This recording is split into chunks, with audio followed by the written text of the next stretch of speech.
Ladies and gentlemen, this is Robert Gibbons. I'm on my Faith Artwork series, and I ran into a beautiful soul. State your name for the audience. Hi, my name is Danny Schott. Hi, Danny. How are you? I'm doing well today, thank you. Danny, let's talk about a few things. We've known each other for a very long time. I loved your reading tonight. Well, thank you. Talk about the event that happened in the museum for my audience today. Oh, we've done a lot of events in the museum. The most recent one we did was something for Ukraine, but I'll tell you about one we're going to do because I'm excited about that. Okay. On December 3rd, we're doing an event called The Americans, and the idea for it was from Robert Frank's iconic book of photos called The Americans. Wow. And in it, the first photo is Parade Hoboken. Gotcha. So what we have is 4 immigrant New Jersey poets from the area. So I think it's really cool. Each of the poets is either an immigrant to the United States or the children of immigrants. That's great. That's great.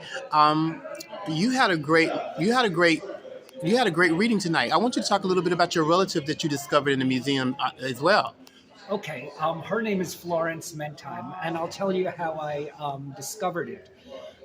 In the summer, I believe it was in July, I went to the Center for Jewish History. Gotcha. They had a Maimonides exhibit. Moses Maimonides was a philosopher. I think he lived in the 1100s or 1200s in Egypt and stuff.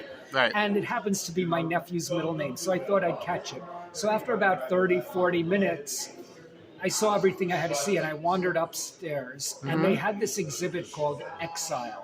Gotcha. And it was about people who, in the 1930s, 40s, escaped the Holocaust from Germany and came to the United States. Yes. Dr. Ruth was one of them. Albert Einstein was another. But the first person was this woman named Florence Mentime. And when I looked at her exhibit, I was like, oh, how odd. She has the same name as my mother's maiden name. Gotcha. Imagine that. And then I read her bio there, and what the bio said was that Florence was a librarian in New York City. And again, I said, how odd. My mom's cousin Florrie was a New York City librarian. And then I read on, and it talked about her being a spy in New York City against Nazis in the area, and how she reported for years, and really death-defying stuff she was involved in. Then I thought about it, and I read more, and I actually Googled her name, and it dawned on me, this was my mother's cousin, Florrie. Wow, that's great serendipity. And this woman, this single lone woman, actually was a big deal. Yep. So I told someone in the museum this, and he was like, she's a big deal around here. We've been looking for living relatives of ours for over a decade. Wow, that's great. And I was like, here I am. How does that feel? How does that feeling feel? It feels really good, and I'll tell you why. The family narrative and the history is we were victims in the Holocaust. Yes. You know, my mother lost both of her parents and her first son to the Nazis. Wow. And so I was told, the history was we were victims of this. Right. Seeing someone actually be heroic and take a stand and do something really changed the way I see our family. It made me very proud. A few more questions for you. What's next for Danny? And how does Danny practice self-care? Wait, what? How does Danny practice self-care? I don't practice self-care. You don't? You don't? I don't know. Do you go to the park? Do you go to the gym? Do you go get a massage? That's self-care. That's self-care for you. Self-care.